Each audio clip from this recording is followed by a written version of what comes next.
Hello दोस्तों, नमस्कार। आसिया online classes में आप सबका स्वागत है। दोस्तों, आज का जो हमारा विषय है वह है भारत के प्रमुख बांध। और जब भारत के प्रमुख बांधों की हम चर्चा करेंगे तो बांधों की चर्चा करने से पहले हम कल की क्लास के बारे में थोड़ा सा चर्चा करेंगे। 3 पॉइंट पे हम चर्चा आपसे करेंगे और तीनों जो पॉइंट हैं उस तीनों पॉइंट पे चर्चा करना अति आवश्यक है। पॉइंट नंबर 1 की यदि हम बात करते हैं तो कल एक हम जलप्रपात की बात किए थे, जलप्रपात की नहीं, बांध की बात किए थे, ठीक है। और जिस बांध की बात किए थे रावी नदी पर वो बांध स्थित है और उस बांध में हमने रावी की जगह पे ब्यास नदी लिख दिया है, ठीक है। तो उसको आप करेक्ट कर लीजिएगा। दूसरे यदि बांध की बात करते हैं तो दूसरा जो बांध है तमिलनाडु में कावेरी नदी पर, और उस बांध का नाम है मैट्टूर बांध, ठीक है। उस बांध का नाम क्या है? मैट्टूर बांध। और मैट्टूर बांध कावेरी नदी पे तमिलनाडु में है। मैंने कावेरी नदी पे उस बांध को दर्शाया है, सामने लिखा भी है कावेरी नदी, लेकिन उसके सामने ब्रैकेट में हो सकता है कि चूँकि मेरा मोबाइल डिस्चार्ज था और स्विच ऑफ होने की स्थिति में था तो मैं जल्दी पढ़ाने की कोशिश किया और हो सकता है कि इसके गलती की वजह से वह हो गया हो। लेकिन ऊपर जो ब्यास नदी रावी की जगह पे ब्यास लिख दिया हूँ, या तो चाहे मानवी भूल हो चाहे जो कुछ भी हो, ऐसा नहीं है कि मैं गलत पढ़ाया था। नदी बनाया रावी पर ही दर्शाया, लेकिन उसके सामने मैंने क्या लिख दिया? ब्यास लिख दिया, तो यह गलत है, ठीक है। तो इन 2 चीज़ों को देख लीजिएगा। अच्छा, कल एक चीज़ और हमने चर्चा किया था, एक घास की, चूँकि जब उसकी मीथेन की हम बात कर रहे थे तो एक घास का मैंने नाम लिया था बार बार कि एक घास है, उस घास को सड़ा गला करके, ठीक है, और मीथेन गैस तैयार की जा रही है और मीथेन को कंप्रेस्ड करके क्या किया जा रहा है? सीएनजी के रूप में कन्वर्ट किया जा रहा है, जिससे क्या कहते हैं, मोटर्स वाहन या तो और भी कई सारे का उपयोग करते हैं। तो उस घास का नाम क्या है? नेपियर ग्रास या नेपियर घास या नेपियर ग्रास के नाम से जाना जाता है। जितने भी जैविक तत्व होते हैं या पदार्थ होते हैं, उन जैविक तत्वों या पदार्थों को, और जैविक तत्वों में चाहे वनस्पति हो चाहे जीव हो, उसको सड़ाने गिलाने से जो गैस निकलती है वह मीथेन ही निकलती है। और यहाँ से क्वेश्चन की यदि हम बात करते हैं, सीटेट में एक बार क्वेश्चन पूछा जा चुका है और 2 बार बल्कि क्वेश्चन पूछा गया है। पहला यह पूछा गया है कि धान के खेत से कौन सी गैस निकलेगी। पहला क्वेश्चन, धान के खेत से कौन सी गैस निकलेगी। धान क्या है? जैविक, और जैविक जब है तो वो सड़ेगी गलेगी, तो जब सड़ेगी गलेगी तो उससे कौन सी गैस निकलेगी? मीथेन निकलेगी। दूसरा क्वेश्चन पूछा गया था, जो पशुएं गुआली करते हैं। सीटेट में क्वेश्चन पूछा था जूनियर लेवल का, मुझे अच्छी तरह से याद है। सीटेट में जूनियर लेवल, हमें लग रहा है कि मेरे ख्याल से 2017 या 18 में क्वेश्चन पूछा था, एग्जैक्ट सन नहीं याद है, लेकिन वहाँ पे पूछा गया था कि जो पशुएं या चौपाए का मतलब जिसके 4 पैर, तो मानव के तो 4 पैर होते नहीं है, आदि मानव के 4 पैर होते थे और उसी मानव ने उन्हीं 4 पैरों में से दो का उपयोग, जो आगे वाले 2 थे उसका उपयोग हाथ के रूप में करने लगा, तो हम मानव हो गए और बाकी जो नहीं कर पाए वो जानवर या चौपाए के नाम से जाने जाते हैं। तो जो चौपाए होते हैं वो गुआली करते हैं। गुआली का मतलब हमारे स्थानीय भाषा में उसको हम पगुरी कहते हैं। पगुरी का मतलब जब पशुएं खा लेते हैं खाना अपना भरपेट, तो वो क्या करते हैं? अपने मुंह को चलाते रहते हैं तो क्या होता है? उनके मुंह में लार या झाग उत्पन्न होता है और वही हमारे भोजन को पचाने में सहायक होता है। जैसे हम भी खाना खाने के बाद थोड़ा सा मीठा जरूर खा लेते हैं, जो कि बहुत सारे लोग नहीं भी खाते हैं, लेकिन बहुत सारे लोग खा लेते हैं। और जो लोग खाना खाने के बाद थोड़ा सा गुड़ विशेष रूप से ज़्यादा फायदेमंद होता है। बाकी मिठाई छेना की बात करेंगे तो वो ज़्यादा लाभदायक नहीं होता है, नुकसान ही करता है।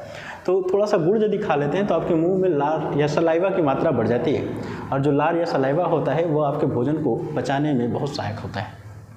तो भी पशु क्या करते हैं? पगुरी या गुआली करते हैं। तो क्वेश्चन यह पूछा था कि चौपाए पगुरी या गुआली करते हैं तो उनके मुंह से या उनके मुख से कौन सी गैस निकलती है? तो उनके मुख से भी कौन सी गैस निकलेगी? मीथेन ही निकलेगी या मीथेन ही निकलेगी, ठीक है। एक और क्वेश्चन यहाँ से पूछ दिया जाता है कि जो पशुओं के गोबर होते हैं तो गोबर से भी कौन सी गैस निकलेगी? मीथेन गैस ही निकलती है। अच्छा, बहुत पहले जब हम छोटे थे, हमें अच्छी तरह से याद है, जब हम छोटे हुआ करते थे तो कुछ गांव में प्लांट लगना शुरू हुआ। सीमेंट की टैंक बनता था, उसमें पशुओं के गोबर फेंक दिए जाते थे, पानी डाल दिया जाता था और उससे गैस बन करके निकलती थी और नाली के पाइप के माध्यम से किचन तक या रसोई घर तक ले जाया गया था और उस पर लोग खाना बना लेते थे। तो उसको गोबर गैस प्लांट के नाम से जाना गया। तो उससे भी लोग क्या करते थे, खाना बना लेते थे। तो इस तरह से ये जो नेपियर ग्रास है वो मीथेन के उत्सर्जन के लिए सहायक होता है, और जितने भी जैविक तत्व होते हैं उनके सड़न गलन से जो गैस उत्पन्न होती है उसको हम क्या कहते हैं, मीथेन गैस कहते हैं। अच्छा, एक और चीज़ है, मैंने जैसे पहले ही बताया हूँ कि वीडियो इसलिए चूँकि मोबाइल डिस्चार्ज थी तो मोबाइल स्विच ऑफ होने की स्थिति में थी, और संयोग से 1 मिनट और मोबाइल चल गई होती तो एक पॉइंट छूट गया था, और उस पॉइंट को मैंने पढ़ा लिया होता। और वह जो पॉइंट छूट गया, उस पॉइंट की यदि हम बात करते हैं तो उस पॉइंट का नाम क्या था, एक भारत का सबसे बड़ा जो द्वीप समूह है, ठीक है, उस द्वीप समूह को हम किस नाम से जानते हैं, अंडमान निकोबार द्वीप समूह। और अंडमान निकोबार द्वीप समूह में द्वीपों की संख्या 572, लेकिन मुख्य द्वीप 222, कुल द्वीप 572, ठीक है। तो इस अंडमान निकोबार द्वीप समूह में एक बांध पाया जाता है, और उस बांध का नाम क्या है, कलपोंग बांध। अंडमान निकोबार द्वीप समूह में एक बांध पाया जाता है, और उस बांध का नाम क्या है, कलपोंग बांध। और कलपोंग बांध जो है वह कलपोंग बांध किस नदी पे है, तो कलपोंग नदी पे। तो ये भी इम्पॉर्टेंट हो सकता है क्योंकि भारत के मुख्य भूभाग से दूर है, और भारत के मुख्य भूभाग से दूर है तो इम्पॉर्टेंट जरूर है। तो कलपोंग बांध कहाँ पे पाया जाता है, अंडमान निकोबार द्वीप समूह में। किस नदी पर, कलपोंग नदी पर। अच्छा, एक और बांध, अब यदि हम रिवीजन के तौर पे या जो चीज़ें छूटी हैं उसी का अध्ययन कर रहे हैं तो थोड़ा सा उसका भी अध्ययन कर लेते हैं। भारत में मध्य प्रदेश, और मध्य प्रदेश में एक नदी प्रवाहित होती है जिसका नाम है सोन नदी। सोन किसकी सहायक है, गंगा की। तो सोन नदी पर एक बांध बनाया गया है, और उस बांध का नाम क्या है, बाणा सागर बांध। मध्य प्रदेश में शहडोल नामक स्थान है या जिला है शहडोल, उसी शहडोल में एक बांध बनाया गया है जिसका नाम क्या है, बाणा सागर बांध। और बाणा सागर जो बांध बनाया गया है किस नदी पे, सोन नदी पे। उस बांध से 3 राज्यों को लाभ मिलता है, 3 राज्यों को लाभ मिलता है। 3 राज्य कौन कौन से, मध्य प्रदेश में है तो मध्य प्रदेश को लाभ मिलेगा, उत्तर प्रदेश के सीमावर्ती क्षेत्र में इसलिए उत्तर प्रदेश को लाभ मिलेगा, और तीसरा झारखंड को, सोनभद्र के बगल में झारखंड भी है इसलिए झारखंड को भी लाभ मिलता है, ठीक है। तो बाणा सागर बांध किस राज्य में, मध्य प्रदेश में। किस जिले में, शहडोल जिले में, ठीक है। कितने राज्य इससे लाभान्वित होते हैं, 3 राज्य। कौन कौन से, मध्य प्रदेश, उत्तर प्रदेश और झारखंड। लेकिन पूछ दिया जाता है कभी कभी कि उत्तर प्रदेश के कितने जिले इससे लाभान्वित होते हैं। यदि पूछ दिया जाए कि उत्तर प्रदेश के कितने जिले लाभान्वित होते हैं तो उन जिलों की संख्या 3 है, सोनभद्र, मिर्जापुर और प्रयागराज। कौन कौन सा, सोनभद्र, मिर्जापुर और प्रयागराज, ठीक है दोस्तों। तो ये आपके 3-4 पॉइंट्स जो कल वीडियो में पूरा नहीं हो पाए, एक बार फिर रिवीजन करके फिर मैं अपनी टॉपिक पे चलूँगा। पहला पॉइंट जो था थीन बांध, पहला पॉइंट थीन बांध किस नदी पे है, तो गलती से मैं ब्यास नदी लिख दिया हूँ, उसको सुधार लीजिएगा। ब्यास के जगह पे क्या होगा, रावी नदी होगा। रावी किसकी सहायक है, चंबल की सहायक, चिनाब की सहायक है, ठीक है। तो यह हो गया आपका बांध। उसके बाद दूसरे बांध की बात करेंगे तो मैटूर बांध किस नदी पे, कावेरी नदी पे। राज्य की यदि बात किया जाए तो तेलंगाना नहीं होगा बल्कि क्या होगा, तमिलनाडु होगा। उसके बाद तीसरी यदि हम बात कर रहे थे तो जो बांध छूट गया था उस बांध का नाम क्या था, कलपोंग बांध किस नदी पे, कलपोंग नदी पे। कहाँ पे है, अंडमान निकोबार द्वीप समूह में, ठीक है। जो ग्रास का मैंने जिक्र किया था और ग्रास के बारे में नहीं बता पाया, उस ग्रास का नाम क्या था, नेपियर ग्रास या नेपियर घास के नाम से जाना जाता है। और एक और है बाणा सागर बांध, और बाणा सागर बांध कहाँ पे, मध्य प्रदेश, जिला शहडोल, नदी टोंस, और 3 राज्य लाभान्वित होते हैं, मध्य प्रदेश, उत्तर प्रदेश और झारखंड। उत्तर प्रदेश के कितने जिले लाभान्वित होते हैं, तो जिलों की संख्या 3, सोनभद्र, मिर्जापुर और प्रयागराज, ठीक है। तो दोस्तों ये चीज़ पिछले वाली क्लास के अधूरे हिस्से थे, जो चीज़ें छूट गई थी उनका हमें अध्ययन करना था, अध्ययन कर लिया। और अब हम आगे चलते हैं आज की क्लास पे। और जब आज की क्लास पे हम आगे चल रहे हैं तो हमारी क्लास जो है उसका शीर्षक देखते हैं, क्या है, भारत के प्रमुख जलप्रपात, ठीक है। टॉपिक क्या है हमारी, भारत के प्रमुख जलप्रपात। और जब जलप्रपातों का हम अध्ययन करेंगे तो सबसे पहले यह हम देखते हैं जलप्रपात कहते किसे, जलप्रपात कहते किसे। तो जलप्रपात का अध्ययन करने के लिए यदि हम यहाँ पे देखते हैं, जैसे हम मान लेते हैं यहाँ पे सैल, यहाँ पे कुछ ऐसे सैल हैं, सैल, और जो ये सैल हैं तो इनकी विशेषताएं भी अलग अलग प्रकार की, ठीक है। इन सैलों की विशेषताएं भी अलग अलग प्रकार की, ठीक है। तो जब विशेषताएं अलग अलग प्रकार की होंगी तो इनके आधार पे यदि हम देखें, ठीक है, तो यहाँ पे कुछ स्थितियाँ ऐसी बनेंगी। बाय द वे मान लेते हैं कि यहाँ कोई पर्वतीय भाग है, ठीक है, और इस पर्वतीय भाग से कोई नदी आ रही है, इस पर्वतीय भाग से, ठीक है, यह पर्वत है आपका, कोई भी पर्वत हो सकता है। इस पर्वतीय भाग से किसी नदी का उद्गम हुआ, यह यहाँ से चलना शुरू की, और जब चलना शुरू की तो सबसे पहले पर्वत, और पर्वतों के बाद क्या होते हैं पठार। पर्वत किसे कहते हैं, ये पहाड़ी किसे कहते हैं, तो समुद्र तल से 500 या 500 से अधिक ऊंची स्थित भूदृश्यों को पहाड़ी कहते हैं, जिसका ऊपरी हिस्सा क्या होता है, नुकीला होता है। तो ये पहाड़ी हो गई। अब इस पहाड़ी के बाद पठार। पठार क्या कहते हैं कि समुद्र तल से लगभग 500 मीटर की ऊंचाई या 500 से कम या ज़्यादा समतल भाग को क्या कहते हैं, पठार कहते हैं। लेकिन मैदान किसे कहते हैं, तो जो समुद्र तल के आसपास हो और लूज मटेरियल से बना हो उसे मैदान कहते हैं। तो जब यह नदी यहाँ से आती है तो ऐसे पठार पे आ जाएगी, और पठार पे जैसे ही आती है तो पठार में प्रवाहित होने के बाद यहाँ पे तो पठार समाप्त हुआ। किसी कारण से हो सकता है, भ्रंशन प्रक्रिया के कारण, या तो कोई और भी कारण हो सकते हैं जिसकी वजह से यहाँ से पठार समाप्त हो रहा है। और जब पठार समाप्त हो रहा है तो यहाँ से यह जल जो है बिल्कुल इस तरह से गिरता है। ठीक है, यह जल इस तरह से गिरता है, अर्थात इस तरह से जल गिरने के कारण इसी को हम नाम कह देते हैं जल प्रपात। इसी को हम नाम क्या देते हैं, जलप्रपात। इसी को और किस नाम से जानते हैं हम, वाटरफॉल के नाम से जानते हैं। ठीक है, तो जलप्रपात किसे कहते हैं, पहाड़ी या पठारों से अचानक जल नीचे जब गिरता है, किस ढाल से, खड़े ढाल के सहारे, तो जब नीचे गिरता है तो ऊपर से नीचे गिरने वाले इस तरह की संरचना को ही हम किस नाम से जानते हैं, जलप्रपात के नाम से जानते हैं। अच्छा दोस्तों, जलप्रपात तो आपको समझ में आ गया। जलप्रपात किसे कहते हैं, पर्वत से या पठार से जब जल या गतिशील जल अचानक नीचे गिरता है तो नीचे गिरने से जो आकृति बनती है, जो दृश्य बनता है, उसी को हम क्या कहते हैं, जलप्रपात कहते हैं। अच्छा एक चीज़ और भी देखते हैं, ये जो जलप्रपात होते हैं, ये जब जलप्रपात या जलप्रपात के जल जब अचानक नीचे गिरते हैं तो यहाँ पे एक घाटी का निर्माण करते हैं। यहीं भी एक घाटी बनाते हैं और इसी घाटी को हम बोलते हैं वी आकार की घाटी।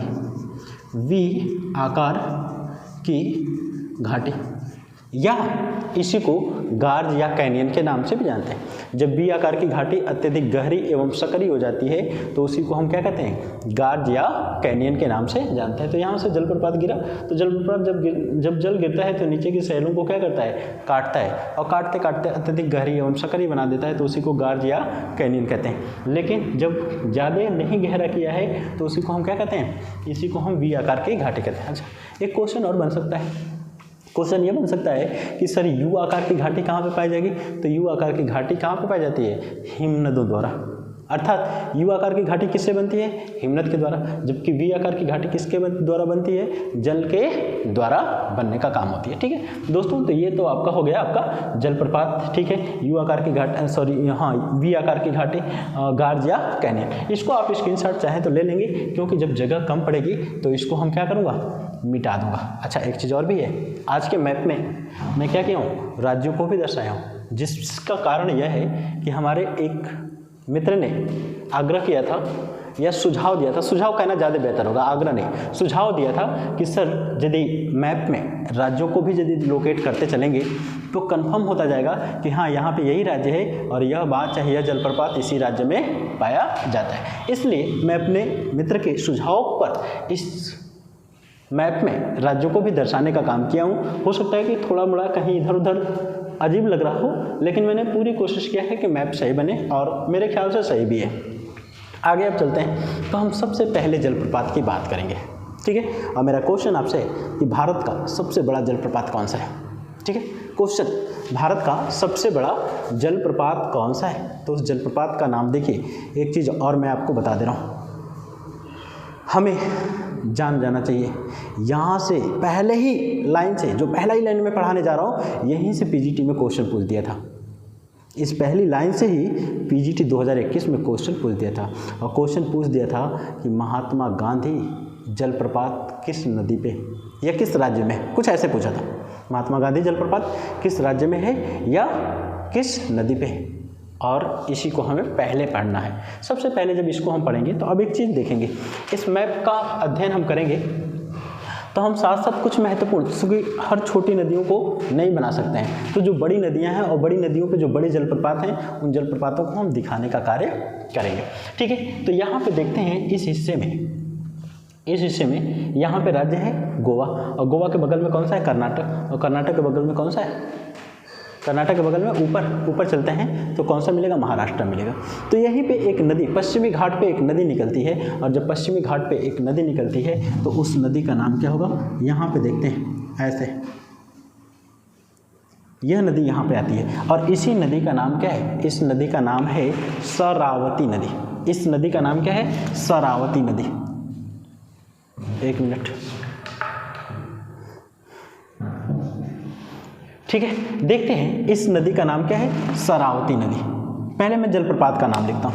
जलप्रपात का नाम क्या होगा, जोग या गरसोपा।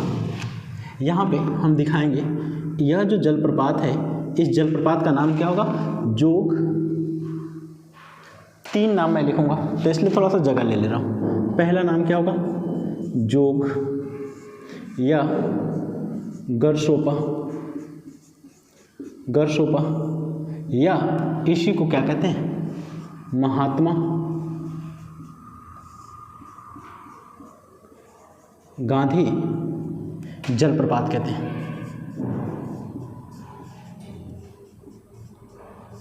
ठीक है, पहला जलप्रपात कौन सा, जोग या गरसोपा, ठीक है, या महात्मा गांधी जलप्रपात। अब यहाँ पे यह चीज़ देखना जरूरी है कि यह किस राज्य में है। तो राज्य की यदि बात करेंगे तो राज्य का नाम क्या होगा, कर्नाटक।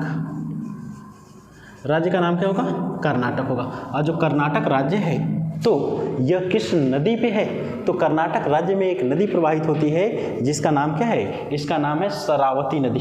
ठीक है, कर्नाटक में ऐसे फिर से मैं लिखूंगा इसको, यहाँ पे लिखता हूँ कर्नाटक, कर्नाटक। और कर्नाटक में जो नदी प्रवाहित होती है इस नदी का नाम क्या है, शरावती नदी, शरावती नदी। ठीक है, शरावती नदी पर स्थित है।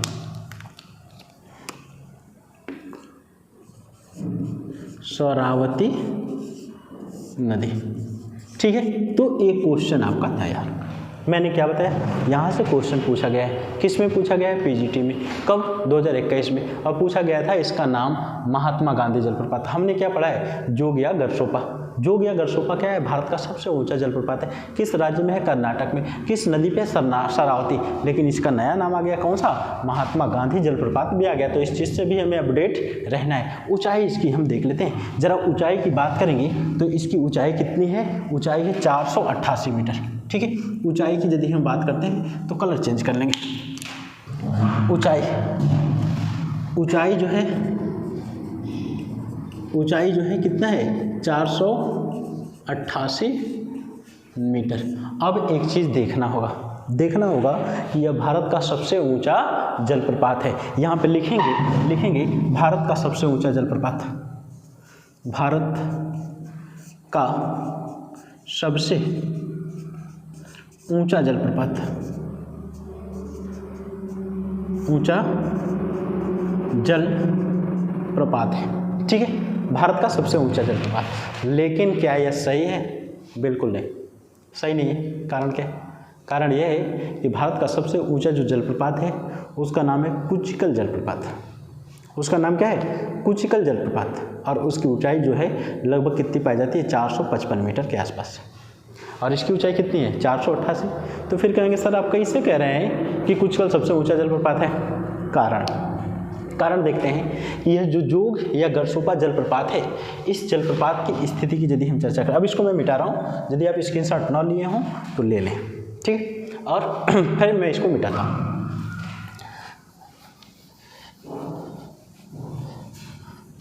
ठीक है, अब यहाँ पे हम जलप्रपात का नाम लिख रहे हैं जोग। कौन सा, जोग या गरसोपा, गरसोपा, या इसको क्या कहते हैं, महात्मा गांधी जलप्रपात। ठीक है, जोग या गरसोपा या महात्मा गांधी जलप्रपात। अब देखिए यह किस तरह से सबसे ऊंचा जलप्रपात है। तो यहाँ पे देखते हैं, मतलब यहाँ से कोई ऐसे आया, ऐसे हो गया, फिर यहाँ से थोड़ा देर चला, फिर ऐसे हो गया, फिर थोड़ी देर चला, फिर ऐसे हो गया, फिर थोड़ी देर चला और फिर ऐसे हो गया। ठीक है, और फिर यहाँ से जो है ऐसे अपना बहने लगा। अब देखिए यह जो जलप्रपात है, यह जलप्रपात को यहाँ से यहाँ तक हम नापते हैं, यहाँ तक, तो यह मिलता है कितना 488 मीटर। कितना मिलता है 488 मीटर। और जब 488 मीटर मिल रहा है तो क्या यह एक जलप्रपात है? तो नहीं, यह एक जलप्रपात नहीं है, ये 4 जलप्रपातों से मिलकर के बना हुआ है। और जब 4 जलप्रपातों से मिलकर के बना हुआ है तो वे कौन कौन से 4 जलप्रपात हैं? पहला है राजा, दूसरा है रॉकेट, तीसरा है रोरर और चौथा है दाम ब्लाचे। ठीक है, तो पहले की यदि हम बात करते हैं तो यहाँ पे जैसे हम देखते हैं यहाँ से जलप्रपात है ऐसे ऐसे, ठीक है, दूसरा आ गया ऐसे, तीसरा आ गया ऐसे और चौथा आ गया ऐसे। तो देखते हैं इनका नाम क्या क्या है। पहले का नाम है राजा, पहले का नाम क्या है? राजा। ठीक है, दूसरे की यदि हम बात करते हैं तो रॉकेट, दूसरा यह जो है इसका नाम क्या है? रॉकेट। तीसरे की यदि हम बात करते हैं रोरर, रोरर और चौथे का नाम क्या है? दाम ब्लाचे। नाम क्या है? दाम ब्लाचे। अब देखिए ये 4 जलप्रपातों को मिला करके यह जलप्रपात बना है, जिस जलप्रपात का नाम क्या है? जोग या गरसोपा या महात्मा गांधी जलप्रपात। इसमें से इसकी ऊंचाई की यदि हम बात करते हैं तो इसकी ऊंचाई कितनी है? 253 मीटर, 253 मीटर। बाकी की सबकी क्या होती जा रही है?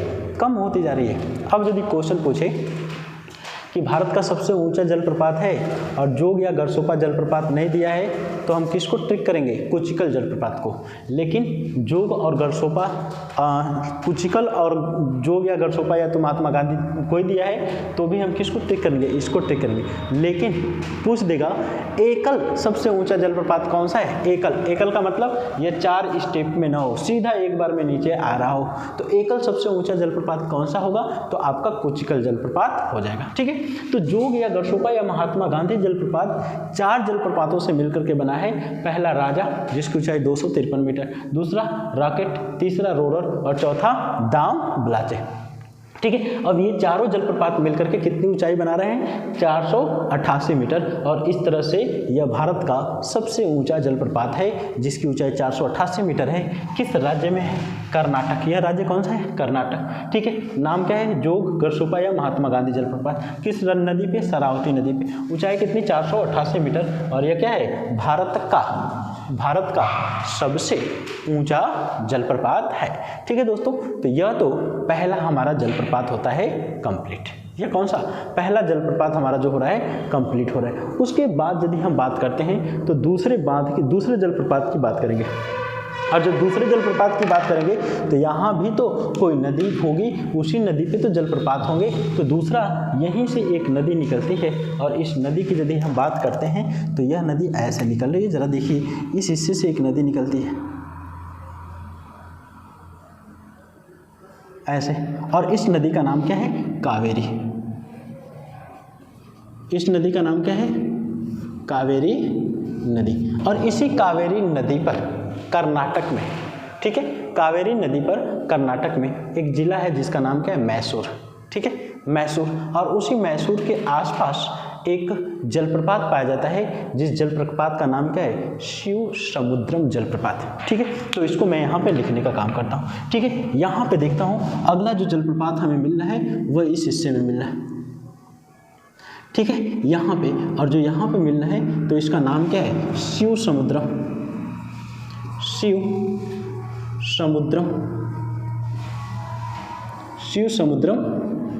जल प्रपात है। यह कौन सा? शिव समुद्रम जलप्रपात। और जो शिव समुद्रम जलप्रपात है तो इसकी विशेषताओं को देखते हैं। इसकी विशेषताओं की यदि हम बात करेंगे तो यह किस नदी पे होगा? तो नदी का नाम क्या हो जाएगा? यहाँ पे हम लिखने का काम करते हैं। नदी कौन सी होगी? नदी की बात करते हैं तो नदी कौन सी होगी? कावेरी। नदी कौन सी हो जाएगी? कावेरी। और यदि राज्य पूछ दिया जाए तो राज्य की बात करेंगे तो राज्य इसका हो जाएगा, राज्य पूछ देगा तो राज्य कौन सा हो जाएगा? राज्य हो जाएगा भैया आपका कर्नाटक।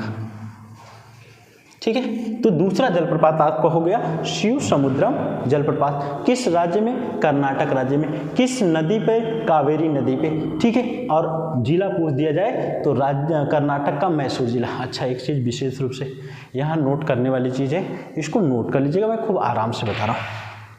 एशिया महाद्वीप की पहली जल विद्युत परियोजना इसी कर्नाटक के मैसूर जिला के कावेरी नदी के शिव समुद्रम जलप्रपात के पास बनाई गई। ठीक है। तो एशिया की पहली जल विद्युत गृह की स्थापना कहाँ पे होती है? यहीं शिव समुद्रम जलप्रपात के पास में की जाती है। फिर से एक बार, एशिया की प्रथम जल विद्युत परियोजना की स्थापना कहाँ की जाती है? तो शिव समुद्रम जलप्रपात के पास में। शिव समुद्रम जलप्रपात है कहाँ पे? कर्नाटक राज्य में। किस नदी पे है? तो कावेरी नदी पे है। ठीक है दोस्तों, तो ये भी आपका दूसरा जलप्रपात मेरे ख्याल से हो गया। अच्छा, एक चीज़ और पूछ दिया जाए कि किस सन में हुआ था? तो 1902 में हुआ था। ठीक है। तो यहाँ पे शिव समुद्रम जलप्रपात के पास कौन सा नदी? कावेरी। राज्य कर्नाटक में भारत एशिया का प्रथम जल विद्युत गृह की स्थापना की गई थी सन 1902 में। अब इसके बाद हम तीसरे जलप्रपात की बात करते हैं, और जब तीसरे जलप्रपात की बात करेंगे तो उसका नाम क्या होगा? गोकक जलप्रपात। ठीक है। तीसरा कौन सा होगा? गोकक जलप्रपात। और गोकक जो जलप्रपात है तो यह देखते हैं कहाँ पे आएगी। ठीक है। तो गोकक जलप्रपात की हम बात करते हैं। देखिए, यहीं से एक नदी निकलती है, यहाँ से एक नदी निकलती है कर्नाटक से, अरे महाराष्ट्र से निकलती, नहीं महाराष्ट्र से नहीं, शायद कर्नाटक या इसी हिस्से से निकलती है। ऐसे यहाँ पे देखते हैं, यह भी कहाँ पे पहुँचती है? आंध्र प्रदेश, और यहाँ चली जाती है। इसका नाम क्या है? कृष्णा नदी। कृष्णा नदी नाम है इसका। ठीक है, कृष्णा नदी। और कृष्णा नदी की एक सहायक नदी, ठीक है, कृष्णा की एक सहायक नदी है जिसका नाम क्या है? गोकक नदी। ठीक है। कृष्णा की सहायक गोकक नदी, इसकी सहायक नदी का नाम क्या है? गोकक नदी। और इसी गोकक नदी पे यह जो जलप्रपात पाया जाता है, ठीक है, यहाँ पे यही जो है, इस जलप्रपात का नाम क्या है? गोकक जलप्रपात। इसका नाम क्या है? गोकक जलप्रपात। अब इसको मैं थोड़ा सा ऐसे ले चल करके, ऐसे ले चल करके, और यहाँ पे मैं लिखने का प्रयास कर रहा हूँ। इसका नाम क्या है? गोकक जलप्रपात। गोकक जलप्रपात कौन सा है? गोकक जलप्रपात। और जो ये गोकक जलप्रपात है, इस गोकक जलप्रपात की, अच्छा इसको आप लोग मिटा लो, अरे सॉरी, इसको आप लोग स्क्रीनशॉट लेना हो तो ले लो, अब मैं मिटाऊंगा। ठीक है। यह गोकक जलप्रपात, अच्छा गोकक जलप्रपात किस नदी पे? गोकक नदी पे। गोकक किसकी सहायक है? कृष्णा की। किस राज्य में है? तो कर्नाटक में। ठीक है। अब इसको मैं मिटा रहा हूँ।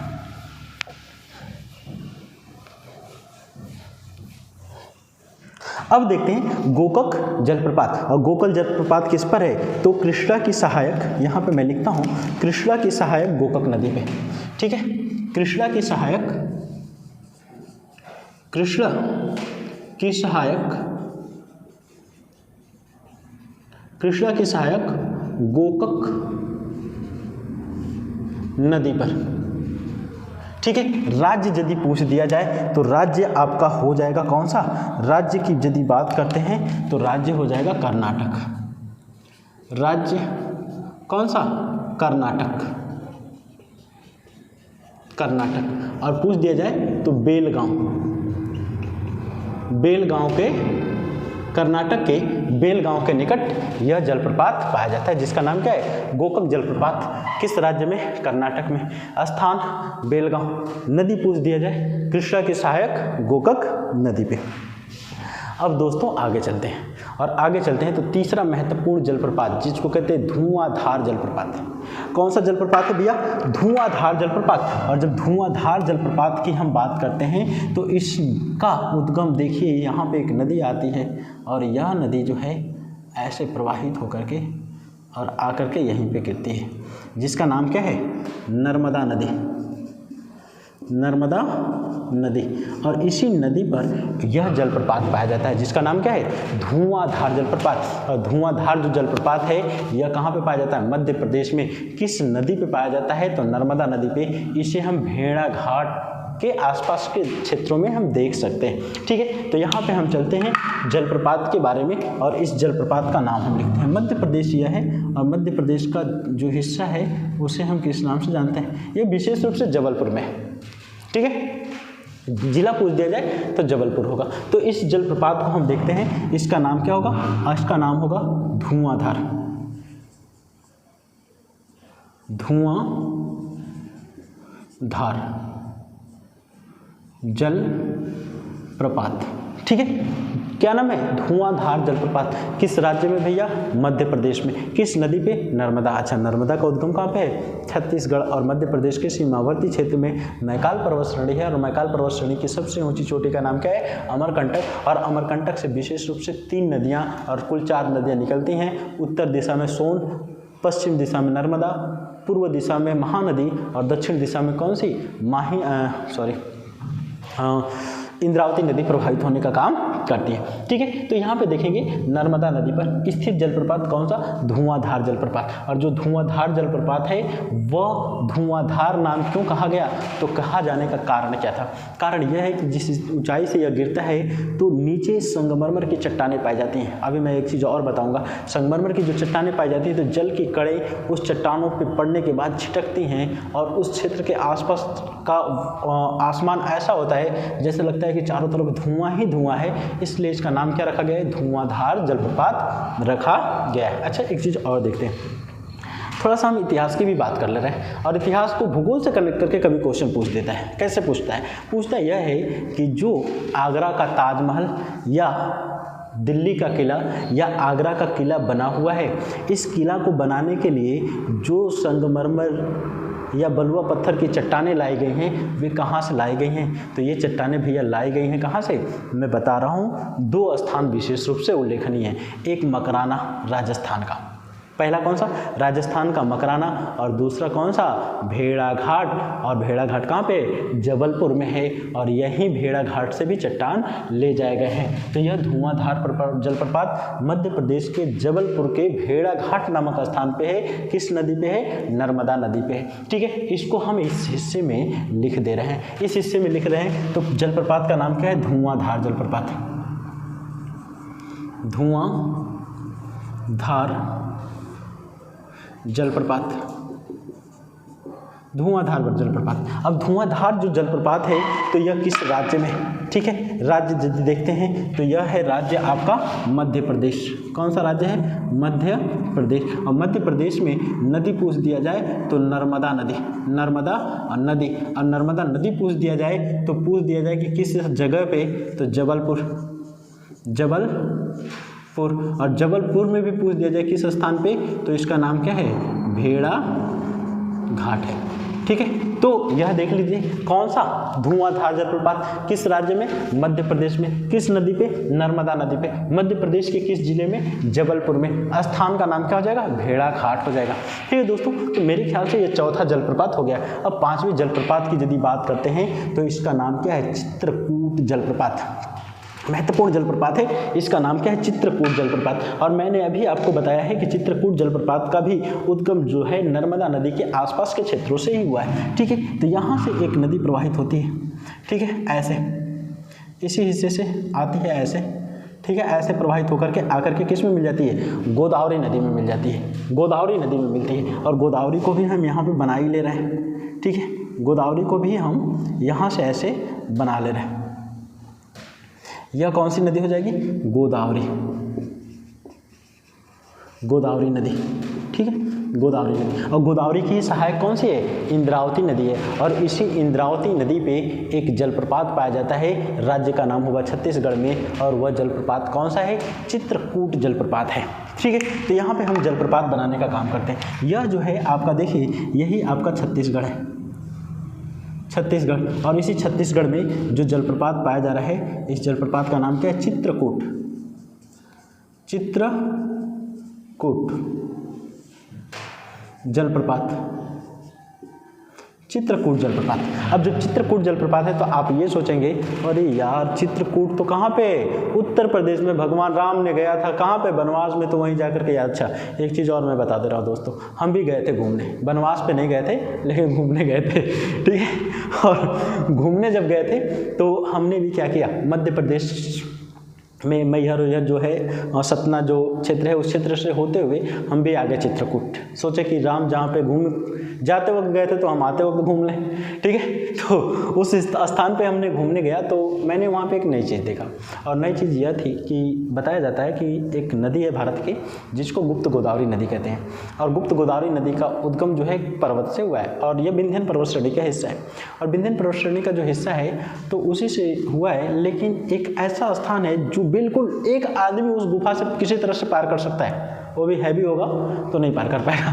दुबले पतले आदमी जो हैं एक आदमी उस गुफा से प्रवेश कर पाएंगे, और जब प्रवेश कर पाएंगे तो अंदर जाने के बाद बहुत बड़ी गुफा है, और बताया जाता है कि भगवान राम, लक्ष्मण और सीता तीनों लोग जा कर के उसी गुफा में, जब चित्रकूट पे थे, ठीक है, चित्रकूट पर्वत पे थे, तो उसी गुफा में निवास करने का काम कर रहे थे, ठीक है। काफ़ी अच्छी गुफा है, और बताया जाता है कि जब वर्षा ऋतु होती है तो ऊपर पर्वत श्रेणी से गुफाओं में अंदर क्या होता है, जल टपकता रहता है, और इस समय इतनी भयंकर गर्मी है, और गर्मी में भी उसकी गुफा में कम से कम हमारे घुटने तक पानी लगा हुआ था। हम लोग भी उस क्षेत्र को घूमे और गुप्त गोदावरी कहाँ से निकली ये सारी चीज़ें देखे। उसमें राम, लक्ष्मण और सीता जी की मूर्तियाँ लगी हुई थी, ठीक है। काफ़ी अच्छा दृश्य था, बिल्कुल अंधेरा था लेकिन लाइट वाइट की व्यवस्था की गई थी, बहुत ज़बरदस्त लग रहा था, ठीक है। तो यही चित्रकूट है। तो वहाँ पे हम ये नहीं लगाएंगे कि चित्रकूट तो उत्तर प्रदेश में है, ऐसा नहीं, गलत हो जाएगा। चित्रकूट जलप्रपात कहाँ से पे है, छत्तीसगढ़ में, ठीक है। तो यहाँ पे चित्रकूट जलप्रपात, राज्य की यदि बात की जाए तो राज्य कौन सा हो जाएगा, राज्य की बात की जाए तो छत्तीसगढ़ में। और जो छत्तीसगढ़ में यह है तो किस नदी पे है, तो नदी का नाम लिखेंगे हम कौन सी, इंद्रावती नदी, इंद्रावती नदी पर है। किस नदी पे भैया, इंद्रावती नदी पे है, ठीक है। तो अगला जलप्रपात कौन सा हो जाएगा, चित्रकूट जलप्रपात। चित्रकूट जलप्रपात कहाँ पे है, छत्तीसगढ़ में। किस नदी पे है, तो इंद्रावती। इंद्रावती बहुत प्रदूषित नदी हो चुकी है, और किसकी सहायक है, गोदावरी की सहायक नदी। इसके बाद अच्छा जिला यदि पूछ देगा तो छत्तीसगढ़ के बस्तर जिला में, छत्तीसगढ़ के बस्तर जिला में, बस्तर जिला में, ठीक है। ये भी चीज़ आप मेंशन करते हुए चलते हैं। आगे चलते हैं तो इसके बाद अगला जो जलप्रपात आता है उस जलप्रपात का नाम है हुंडरू जलप्रपात। बहुत महत्वपूर्ण जलप्रपात है भैया, बहुत महत्वपूर्ण जलप्रपात है। कौन सा, हुंडरू जलप्रपात। और हुंडरू जलप्रपात किस नदी पे है, तो नदी का नाम होगा आपका स्वर्णरेखा नदी। और स्वर्णरेखा किसकी सहायक है, यदि याद हो अरब सागर की नदियाँ मैंने पढ़ाया था तो स्वर्णरेखा किसी की सहायक नहीं है। मैंने बताया था कौन सी नदी आ रही है, हुगली। हुगली के नीचे कौन सी है, स्वर्णरेखा। स्वर्णरेखा के नीचे कौन सी है, ब्राह्मणी। और ब्राह्मणी के नीचे कौन सी है, बैतरणी। और बैतरणी के नीचे कौन सी आ जाएगी, बैतरणी के नीचे आ जाती है आपकी महानदी। और महानदी के नीचे ऋषिकुलिया, उसके नीचे गोदावरी, उसके नीचे कृष्णा, कृष्णा के नीचे पेन्नार, उसके नीचे कावेरी, कावेरी के नीचे ताम्रपाड़ी और बैगई। ये आपकी बंगाल की खाड़ी में गिरने वाली महत्वपूर्ण नदियाँ थीं। और जब महत्वपूर्ण नदियाँ थीं तो यहाँ पे हम बात कर रहे हैं, चित्रकूट जलप्रपात तो हो ही चुका है। अगला जलप्रपात है जिसका नाम क्या है, इसका नाम है हुंडरू जलप्रपात। और हुंडरू जलप्रपात की यदि हम बात करते हैं तो यह हिस्सा जो है इसी, अच्छा यह देखेंगे छोटा नागपुर पठार से उद्गम हुआ है। देखिए छोटा नागपुर पठार दो हिस्सों में बटा हुआ है। दामोदर नदी के उत्तर के भाग को कौन सा नाम, हजारीबाग का। उत्तर के भाग को हजारीबाग और दक्षिण के भाग को कौन सा, रांची का पठार कहते हैं। तो इसका उद्गम कहाँ से हुआ है, रांची के पठार से हुआ है। और रांची के पठार से हुआ है तो इस हिस्से में आ जाती है। और इस हिस्से में आ जाती है तो इसको नाम क्या दिया गया है, इसका नाम क्या दिया गया, स्वर्णरेखा नदी। कौन सा, स्वर्ण रेखा नदी, ठीक है, स्वर्ण रेखा नदी है। स्वर्ण रेखा नदी पर जो जलप्रपात पाया जा रहा है उसको किस नाम से जाना गया है, हुंडरू जलप्रपात। इसको मैं यहाँ पे बना रहा हूँ, ठीक है। यह देखेंगे रांची से 53 किलोमीटर की दूरी पे, ठीक है। इसका नाम क्या है, हुंडरू जलप्रपात। कौन सा, हुंडरू जलप्रपात, ठीक है। किस नदी पे, स्वर्ण रेखा नदी पे। इसकी विशेषता मैं लिखता हूँ। राज्य का नाम क्या होगा, झारखंड। राज्य का नाम क्या होगा, झारखंड, ठीक है। नदी की यदि बात की जाए तो नदी आपके सामने ही लिखी गई है, स्वर्ण रेखा नदी। कौन सी? स्वर्ण रेखा नदी, स्वर्ण रेखा नदी, ठीक है, स्वर्ण रेखा नदी पे। अच्छा, एक चीज़ और लिखना चाहें तो हम लिख सकते हैं रांची से 53 किलोमीटर दूर, रांची से 53 किलोमीटर दूर, रांची से 53 किलोमीटर की दूरी पर, ठीक है। रांची क्या है? झारखंड की राजधानी है, और रांची से 53 किलोमीटर की दूरी पे जो जलप्रपात पाया जाता है उसी जलप्रपात को हम क्या कहते हैं? हुंडरू जलप्रपात कहते हैं। किस नदी पे है? स्वर्ण रेखा नदी पे। राज्य का नाम यदि पूछ दिया जाए तो झारखंड हो जाएगा। दोस्तों बहुत ही मेहनत के साथ आपको पढ़ा रहा हूँ, याद रखिएगा, भूलना नहीं चाहिए, ठीक है। इसके बाद यदि आगे चलते हैं तो हुंडरू के बाद आपको मिलेगा चूलिया जलप्रपात और चचाई जलप्रपात। दोनों एक ही नदी पे है लेकिन अलग अलग राज्यों में। कौन सा? चूलिया जलप्रपात किस राज्य में है? आपका राजस्थान में। और चचाई जलप्रपात किस राज्य में है? मध्य प्रदेश में। तो जरा देखते हैं इन दोनों नदियों को, इन दोनों बांधों को देखते हैं। तो यहाँ पे इस हिस्से से एक नदी निकलती है और ऐसे प्रवाहित होकर के कहाँ पहुँचती है? राजस्थान, और राजस्थान से पुनः क्या होती है? उत्तर प्रदेश में प्रवेश कर जाती है, ठीक है, उत्तर प्रदेश में प्रवेश कर जाती है। और इधर से एक नदी आती है इस हिस्से से, इसका नाम क्या है? यमुना। और यहाँ से एक नदी आती है जिसका नाम क्या है? गंगा। और ये सारी नदियाँ कहाँ पे? यहाँ पे अपना संगम बनाने का कार्य करती हैं, ठीक है। तो उत्तर वाली कौन सी? गंगा। उसके दक्षिण में कौन सी? यमुना। और ये जो जा रही है इसी का नाम क्या है? चंबल नदी। मैं यहाँ पे लिख दे रहा हूँ, चंबल नदी, चंबल नदी। और ये जो चंबल नदी है इसी पे दो जलप्रपात पाए जाते हैं और उन दोनों जलप्रपातों की हम बात करते हैं। पहला जो जलप्रपात है इसका नाम है चचाई जलप्रपात, चचाई जलप्रपात, चचाई जलप्रपात। और दूसरा जो है इसका नाम क्या है? चूलिया जलप्रपात। दोनों एक ही नदी पे अलग अलग राज्यों में, ठीक है। तो इसका नाम पहले मैं लिखता हूँ, इसको ऐसे करके मैं लिखूंगा 1 और 2, ठीक है। पहले इसकी हम बात करते हैं तो इसका नाम क्या हो जाएगा? इसका नाम होगा चूलिया जलप्रपात, चूलिया जलप्रपात, चूलिया जलप्रपात। और इसका नाम क्या है? चचाई जलप्रपात, चचाई जलप्रपात, ठीक है। इन दोनों जलप्रपातों की यदि हम चर्चा करते हैं तो देखते हैं दोनों किस नदी पे। पहले राज्य में लिखूंगा, और राज्य लिखूंगा तो यह कहाँ पे है? राजस्थान में। यह जो आपका है राजस्थान, और यह कहाँ पे है? यह है आपका मध्य प्रदेश में, मध्य प्रदेश में। अब दोनों की विशेषताओं की यदि हम चर्चा करते हैं तो दोनों एक ही नदी पे है, तो एक ही नदी पे है तो मैं एक ही जगह लिख दे रहा हूँ, और इस नदी का नाम क्या होगा? चंबल नदी। कौन सी? चंबल नदी पे, चंबल नदी पर। अच्छा, चंबल नदी को हम क्या कहते हैं? भारत का कौन सा? घड़ियाल नदी। और यह अपने उत्खात भूमि के लिए, ठीक है, और नलिका अपर्जन के लिए, गुली इरोजन के लिए विश्वविख्यात है। उसके बाद आगे चलते हैं दोस्तों। तो यहाँ पे जगह तो कम है, और जगह कम है लेकिन फिर भी हमें पढ़ना है। तो एक जलप्रपात पाया जाता है जो कहाँ पे? गोवा में। एक जलप्रपात पाया जाता है जो जलप्रपात कहाँ पे पाया जाता है? गोवा में पाया जाता है। और गोवा में पाया जाता है तो उस जलप्रपात का नाम क्या होगा? दूध सागर जलप्रपात, ठीक है। देखिए यह गोवा राज्य है और इसी गोवा राज्य में एक जलप्रपात पाया जाता है, इसका नाम क्या है? दूध सागर जलप्रपात, दूध सागर जलप्रपात, दूध सागर जलप्रपात। और जो दूध सागर जलप्रपात है यह राज्य पूछ दिया जाए तो राज्य का नाम क्या होगा? गोवा। कहाँ पे? गोवा में। और जब गोवा में है तो नदी भी पूछा जा सकता है, और नदी का नाम क्या होगा? गोवा की जो महत्वपूर्ण नदी है उस नदी का नाम क्या है? मांडवी नदी, मांडवी नदी पर स्थित है, ठीक है। तो दूध सागर जलप्रपात कहाँ पे? गोवा। अच्छा, गोवा ही नहीं कह सकते हैं, गोवा प्लस कर्नाटक भी लिख सकते हैं, ठीक है, दोनों लिख लेते हैं। यहाँ पे मैं ऐसे प्लस करके कर्नाटक भी लिख दे रहा हूँ, कर्नाटक। दोनों के सीमा पे है, लेकिन विशेष रूप से इसको गोवा ही माना जाता है। तो गोवा प्लस कर्नाटक के सीमा पर स्थित जलप्रपात को किस नाम से जानते हैं? वह जलप्रपात है दूधसागर जलप्रपात। किस नदी पे है? मांडवी नदी पर है। उसके बाद आगे यदि हम बात करते हैं तो बारेही जलप्रपात आता है। कौन सा?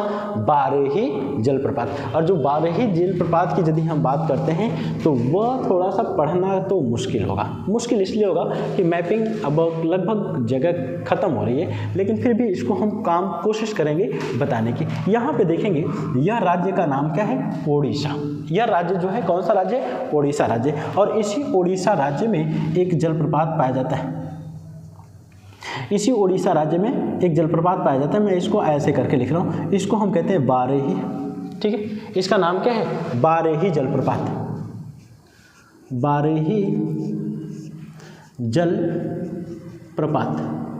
ठीक है, नाम क्या है? बारेही जलप्रपात। और जो बारेही जलप्रपात पाया जाता है वह किस नदी पर है? तो यह नदी का नाम क्या होगा? बुधावल गंगा। इस नदी का नाम क्या होगा? नदी जो है वह नदी है बुधावल गंगा। बुधावल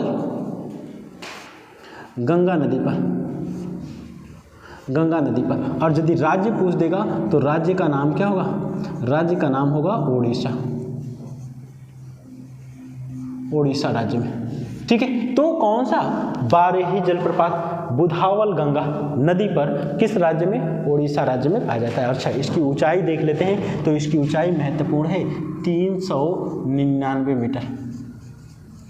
399 मीटर यह ऊंचा जलप्रपात है। और मेरे ख्याल से, मेरे स्रोतों के अनुसार यह भारत का तीसरा सबसे ऊंचा जलप्रपात है। ठीक है, अच्छा, इसमें एक चीज़ और नोट करना है। एक चीज़ और यह नोट करना है, सिमलीपाल राष्ट्रीय पार्क के इर्द गिर्द यह पाया जाता है।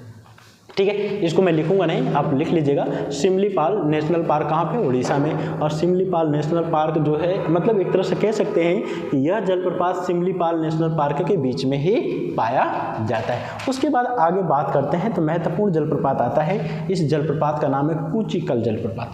ठीक है, कुचिकल जलप्रपात। तो इसको हम यहाँ पे अब मेंशन नहीं करना चाहेंगे, मेंशन नहीं करेंगे, इसको हम अलग से लिखेंगे। कौन सा है? कुचिकल जलप्रपात है। तो इस कुचिकल जलप्रपात को हम इस हिस्से में लिखने का काम करेंगे। ठीक है, इस हिस्से में लिखते हैं कुचिकल जलप्रपात।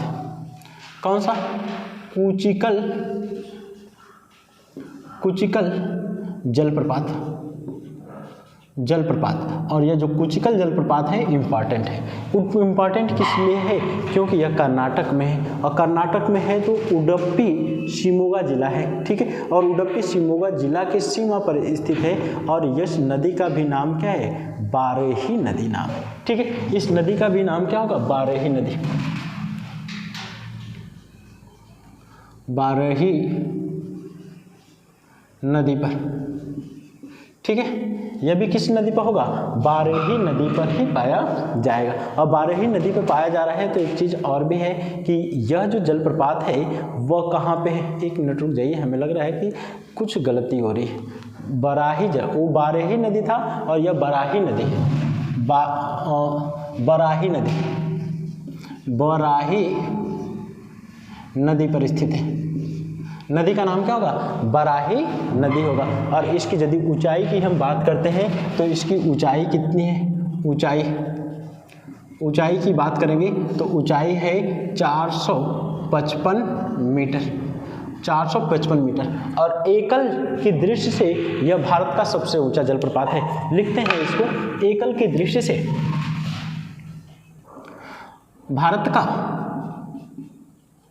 भारत का सबसे ऊंचा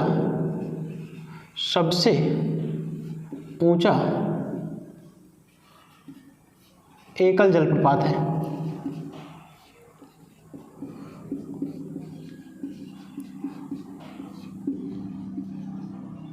भारत का सबसे ऊंचा एकल जलप्रपात है। ठीक है, डुअल नहीं है, एकल जलप्रपात है। यह भारत का सबसे ऊंचा एकल जलप्रपात के नाम से जाना जाता है। कौन सा? कुचिकल जलप्रपात। किस नदी पे? बाराही नदी पे। कितनी ऊंचाई है? 455 मीटर। और राज्य पूछ देगा तो राज्य इसका जरूर लिखेंगे। कौन सा राज्य? कर्नाटक में। ठीक है, राज्य की यदि बात की जाए तो राज्य हो जाएगा आपका, राज्य का नाम क्या होगा? कर्नाटक। ठीक है, कर्नाटक में। राज्य का नाम यदि पूछ दिया जाए तो कर्नाटक में, ये आपके लिए इम्पॉर्टेंट है। इसके बाद यदि बात रही कि कुचकल की बात करते हैं, कुचकल के आगे यदि हम चलते हैं तो लांग सियांग जलप्रपात पाया जाता है। ठीक है, कौन सा जलप्रपात? लांग सियांग जलप्रपात। यहाँ पे मैं लिख रहा हूँ लांग सियांग जलप्रपात, सियांग जलप्रपात। ठीक है, लांग सियांग जलप्रपात। ठीक है, इम्पॉर्टेंट है। इम्पॉर्टेंट क्यों है कि यो जो है पश्चिमी खासी पहाड़ी पर स्थित है। कौन सा? मेघालय के, लिखेंगे मेघालय, मेघालय के खासी पहाड़ी के, खासी पहाड़ी के, पहाड़ी के, पहाड़ी पर लिखेंगे, खासी पहाड़ी पर। ठीक है, मेघालय के खासी पहाड़ी पर। नदी यदि लिखते हैं तो किन्सी नदी पर स्थित है। किस नदी पर? नदी का नाम क्या है? नदी का नाम क्या है? किन्सी नदी नाम, किन्सी नदी पर स्थित है यह। ठीक है, नदी का नाम क्या हो जाएगा? किन्सी नदी हो जाएगा। उसके बाद यदि हम बात करते थे इसकी ऊंचाई को देख लेंगे तो इसकी ऊंचाई लगभग 337 मीटर है। ऊंचाई कितनी है?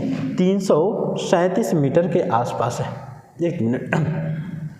ठीक है, ऊंचाई की यदि बात करेंगे तो यह कितना ऊंचा है? 337 मीटर ऊंचा है, 337 मीटर ऊंचा है। ठीक है, 337 मीटर ऊंचा है। इसके बाद यदि हम आगे बात करते हैं तो अगला जो जलप्रपात पाया जाता है उस जलप्रपात का नाम क्या है? नोकालिकाई जलप्रपात। कौन सा? नोकालिकाई जलप्रपात, नोकालिकाई, नोकालिकाई जलप्रपात है यह, नोकालिकाई जलप्रपात। और जो नोकालिकाई जलप्रपात पाया जाता है यह किस नदी पर है? तो यह भी खासी पर, यह भी मेघालय में स्थित है। यह भी कहाँ पे स्थित है? मेघालय में, मेघालय में। और श्रेणी का नाम पूछ देगा तो खासी श्रेणी, खासी और पूर्वी खासी है, पूर्वी खासी की पूर्वी श्रेणी पे। अच्छा, मेघालय में ही आपका मासिसराम और चेरापूंजी हैं जो विश्व के सर्वाधिक औसत वार्षिक वर्षा भी प्राप्त करने का काम करते हैं। उसके बाद अगले जलप्रपात की बात करते हैं तो मीन मुट्टी जलप्रपात। कौन सा? मीन मुट्टी, मीन मुट्टी जलप्रपात है, जलप्रपात है। और मीन मुट्टी जलप्रपात तो इम्पॉर्टेंट हो जाएगा। इम्पॉर्टेंट क्यों हो जाएगा? यह केरल में पाया जाता है। किस राज्य में? तो केरल में, केरल में पाया जाता है। ठीक है, और जब केरल में पाया जा रहा है तो जिला का नाम भी पूछ सकता है, वायनाड, वायनाड। और वायनाड से है तो इसकी विशेषता जरा देख लेंगे। यहीं से भारत के एक सांसद और राष्ट्रीय कांग्रेस के बड़े नेता, भारतीय राष्ट्रीय कांग्रेस के बड़े नेता राहुल गांधी कौन थे? सांसद थे। केरल के वायनाड जिला से ये सांसद थे और इनकी सदस्यता अभी रद्द की गई है जल्दी ही। तो ये आपका करंट का भी क्वेश्चन है, इसको भी आप ध्यान दीजिएगा। ठीक है, तो ये कहाँ से थे? वायनाड जिला से थे। वायनाड कहाँ पे? केरल में पाया जाता है। ठीक है, अब यदि आगे चलते हैं। अच्छा, मीन मुट्टी का मतलब क्या होता है? मीन का मतलब होता है मछली और मुट्टी का मतलब होता है मुट्ठी। अर्थात ऐसा जलप्रपात है जहाँ से ऊंचाई से नीचे जब जल गिरता है तो वहाँ पे एक ऐसी संरचना बन जाती है, यदि मछलियाँ उस बीच में आ जाती हैं तो बाहर नहीं निकल पाती हैं, इसलिए इसको मीन मुट्टी जलप्रपात के नाम से जाना जाता है। उसके बाद यदि बात करते हैं तो बरकाना जलप्रपात है। कौन सा? बरकाना जलप्रपात, बरकाना जलप्रपात।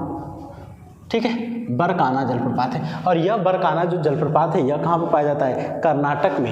यह कहाँ पे पाया जाता है भैया? कर्नाटक में पाया जाता है, कर्नाटक में। और नदी की यदि बात करेंगे तो नदी का नाम क्या होगा? सीता नदी पर। नदी का नाम क्या होगा? सीता नदी पर, सीता नदी पर। ठीक है, कर्नाटक के शिमोगा जिले के सीता नदी पर यह पाया जाता है बरकाना जलप्रपात। इसके बाद यदि हम बात करते हैं तो कौन सा आता है? थलई यार जलप्रपात। अगला जो जलप्रपात है इसका नाम क्या है?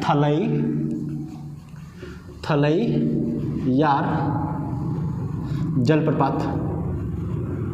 कौन सा जलप्रपात है? थलई यार जलप्रपात। और जो ये थलई यार जलप्रपात है यह बहुत ज़्यादा इम्पॉर्टेंट है, और बहुत ज़्यादा इम्पॉर्टेंट है तो कारण क्या है, यह तमिलनाडु में है। कहाँ पे भैया, तमिलनाडु में, तमिलनाडु में पाया जाता है। और तमिलनाडु में नदी यदि पूछ दिया जाए तो नदी का नाम क्या है, मझलार नदी, मझलार नदी, मझलार नदी। और जो मझलार नदी है इसी मझलार नदी पर स्थित है। इसको नाम क्या दिया गया है, इसका नाम दिया गया रैट टेल वाटरफॉल, ठीक है, रैट टेल वाटरफॉल, ठीक है। इसका नाम क्या दिया गया है, रैट। रैट की स्पेलिंग क्या होती है, RAT। टेल की स्पेलिंग क्या होती है, TAIL। और इसको क्या कहते हैं, वाटर, WATER और FALL, ठीक है। इम्पॉर्टेंट है, इम्पॉर्टेंट इसलिए है कि यह रैट टेल वाटरफॉल के नाम से जाना जाता है। रैट टेल वाटरफॉल का मतलब क्या हो जाएगा, अरे भाई चूहा, चूहा, चूहा जितना बड़ा होता है उससे बड़ी उसकी पूंछ, चूहा जितना बड़ा होता है उससे लंबी उसकी पूंछ होती है। और यह वाटरफॉल भी कुछ इसी तरह से लंबा दिखाई देता है, इसलिए इसको हम नाम क्या दिया गया है, रैट टेल वाटरफॉल के नाम से जाना जाता है। उसके बाद यदि हम बात करते हैं तो एक जलप्रपात पाया जाता है जिसका नाम क्या है, झारखंड जलप्रपात। एक और जलप्रपात पाया जाता है जिसका नाम क्या है, झारखंड जलप्रपात, झारखंड जलप्रपात है, ठीक है, झारखंड जलप्रपात। अब यदि पूछ दिया जाए कि झारखंड जलप्रपात कहाँ पे है तो MP में है। कहाँ पे है यह भैया, MP में, MP में। नदी पूछ दिया जाएगा तो टोंस नदी, टोंस नदी पर पाया जाता है, ठीक है। तो यह झारखंड जलप्रपात MP में टोंस नदी पर पाया जाता है। उसके बाद एक और जलप्रपात पाया जाता है जिसको मझार जलप्रपात के नाम से जानते हैं। कौन सा, मझार जलप्रपात। यह कहाँ पे पाया जाता है भैया, यह पाया जाता है आपके इसी नर्मदा नदी पर। इसका नाम क्या है, मझार जलप्रपात है। इसके अलावा भी कुछ जलप्रपात पाया जाता है, जैसे एक पाया जाता है पायकारा जलप्रपात।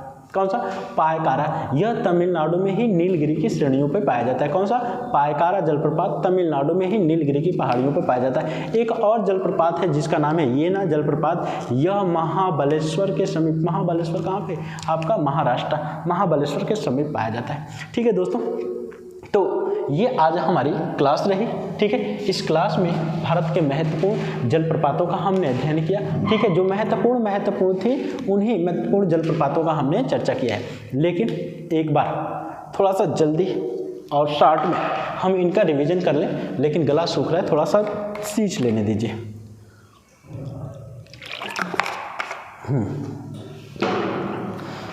चलते हैं दोस्तों। अब एक बार इन जलप्रपातों को हम क्या करें, रिवीजन कर ले रहे हैं। रिवीजन करते हैं तो सबसे पहले यहीं से चलते हैं। लांगसियांग जलप्रपात मेघालय में, मेघालय में 3 पर्वत श्रेणियाँ, गारो, खासी, जयंतिया, बीच में जो है खासी। और इसी खासी पर्वत श्रेणी पर एक नदी है किन्सी नदी, और उसी किन्सी नदी पर जलप्रपात पाया जाता है जिसको लांगसियांग जलप्रपात कहते हैं। दूसरे जलप्रपात की बात करते हैं तो नोकालकाई, यह भी कहाँ पर पाया जाता है, मेघालय के पूर्वी हिस्से में पाया जाता है, ठीक है। यहीं पे आपका मासेस्राम या चेरापूंजी है। उसके बाद मीन मुट्टी केरल में पाया जाता है, वायनाड जिला में। वायनाड के सांसद कौन थे, राहुल गांधी। सदस्यता निरस्त हो चुकी है। आगे क्या कहते हैं, वरकाना जलप्रपात कर्नाटक में सीता नदी पे। उसके बाद बात करते हैं थलई यार जलप्रपात तमिलनाडु में मझलार नदी पे। इसको किस नाम से जानते हैं, रैट टेल। जिस तरह से चूहे की पूंछ लंबी उस तरह से यह भी जलप्रपात लंबा, इसलिए इसे रैट टेल वाटरफॉल कहते हैं। उसके बाद झारखंड जलप्रपात यह मध्य प्रदेश में किस नदी पे, टोंस नदी पे पाया जाता है। उसके बाद यदि हम बात करते हैं तो हुंडरू जलप्रपात झारखंड में है, किस नदी पे है, स्वर्णरेखा नदी पे है। ऊंचाई यदि हम दूरी देखते हैं तो रांची से लगभग 53 किलोमीटर पूरब में। उसके बाद यदि हम बात करते हैं तो एक जलप्रपात उड़ीसा में पाया जाता है जिसको वारही जलप्रपात कहते हैं। यह बुधावल गंगा पे है, केरल में पाया जाता है, उड़ीसा में पाया जाता है। उसके बाद यदि बात करते हैं तो छत्तीसगढ़ में एक जलप्रपात पाया जाता है जिसको चित्रकूट जलप्रपात कहते हैं, छत्तीसगढ़ में पाया जाता है। इंद्रावती नदी पे बस्तर जिला में। इंद्रावती किसकी सहायक है, गोदावरी की सहायक है। उसके नीचे यदि हम आते हैं तो यहाँ पे एक जलप्रपात पाया जाता है जिसको गोकक जलप्रपात कहते हैं, जो कृष्णा की सहायक गोकक नदी पे पाया जाता है, ठीक है। राज्य की यदि बात की जाए तो कर्नाटक ही होगा। उसके बाद यदि हम बात करते हैं तो एक और कर्नाटक में जलप्रपात पाया जाता है जिसको शिव समुद्रम जलप्रपात कहते हैं। यह किस नदी पे, कावेरी नदी पे, यह भी कर्नाटक में है। उसके बाद यदि आगे हम बात करते हैं तो एक और जलप्रपात कर्नाटक में ही पाया जाता है जिसको जोग या गरसोपा या महात्मा गांधी जलप्रपात कहते हैं, जो भारत का सबसे ऊंचा जलप्रपात है, यह जलप्रपात किस नदी पे है, तो यह पाया जाता है शरावती नदी पे। ठीक है, उसके बाद यदि आगे बात करते हैं तो गोवा में एक जलप्रपात पाया जाता है जिसको दूध सागर जलप्रपात कहते हैं, और यह जिस नदी पे है उस नदी को किस नाम से जानते हैं, मांडवी नदी के नाम से जानते हैं। उसके बाद यदि हम बात करते हैं तो नर्मदा नदी पर मध्य प्रदेश के जबलपुर में भेड़ा घाट के निकट एक जलप्रपात पाया जाता है जिसको धुआंधार जलप्रपात के नाम से जाना जाता है। इसी में गुजरात में एक और जलप्रपात पाया जाता है, फिलहाल इसको छोड़ते हैं, इंपॉर्टेंट नहीं है। उसके बाद यदि हम बात करते हैं तो चंबल नदी पे 2 जलप्रपात पाए जाते हैं, एक मध्य प्रदेश में पाया जाता है जिसको चूलिया जलप्रपात, और दूसरा राजस्थान में पाया जाता है जिसको चचाई जलप्रपात के नाम से जानते हैं। दोनों चंबल नदी पे स्थित हैं। ठीक है, यहाँ पे एक का बात करते हैं जलप्रपात की जिसका नाम क्या है, कुचिकल जलप्रपात, और कुचिकल जलप्रपात बाराही नदी पे है। ऊंचाई कितनी है, 455 मीटर है, और भारत का सबसे ऊंचा एकल जलप्रपात है। और राज्य कौन सा होगा, कर्नाटक। एकल जलप्रपात का मतलब क्या होता है, एकल जलप्रपात का मतलब होता है जैसे यह कोई पहाड़ी है और इस पहाड़ी से सीधे जल आकर के यहाँ पे गिरने का काम करता है, तो यह क्या कहलाएगा, एकल जलप्रपात के नाम से। और जो संयुक्त जलप्रपात या कई जलप्रपातों से मिलकर के बना है तो उसको मैंने पहले ही आपको दिखा चुका हूँ। ठीक है दोस्तों, तो हमारी वीडियो आपको पसंद आ रही हो तो इसे लाइक करें, शेयर करें, सब्सक्राइब करें। ठीक है, अधिक से अधिक और हो सके तो आपके पास टाइम हो तो वीडियो को अंत तक देखें, सारी जानकारी आप हासिल करने का काम करेंगे। अच्छा, यह वीडियो विशेष रूप से किसके लिए है, तो विशेष रूप से टीजीटी पीजीटी के एग्ज़ाम में जो लोग बैठते हैं उनके लिए तथा सिविल सर्विस परीक्षाओं के लिए भी उपयोगी साबित हो सकती है। ठीक है दोस्तों, आज के लिए सिर्फ इतना ही। धन्यवाद।